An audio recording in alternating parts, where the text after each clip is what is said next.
A lot of folks believe we have to focus like a laser on defeating Trump in 2020.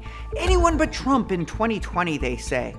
Most often, though, ABT voters tell themselves that this means we have to win back the middle, and by implication, they think this means avoiding focusing on divisive issues like race. But the truth is, if we avoid hard conversations about racial division, we are going to lose in 2020. For 2 years, I co-directed a national research project on how to defeat Trumpism.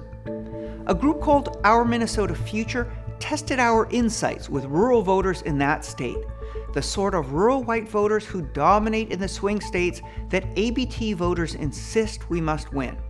For the test, they showed rural whites a big postcard just like the one the Republican Party had already sent out. It was full of racial dog whistling. The very first sentence stated, "My opponents are demanding more sanctuary cities for criminal and illegal aliens." And you know what? Most white voters said they agreed. So next, they showed people a sample Democratic postcard.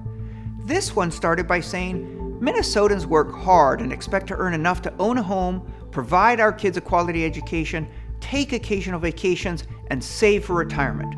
In other words, it promised economic solutions, but stayed silent on race. So how did it do?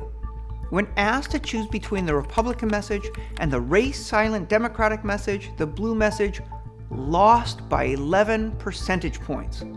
Bottom line, staying silent on race is a disaster for Democrats because it allows the Republicans to continue to divide us along racial lines. We have to address racial division. But how?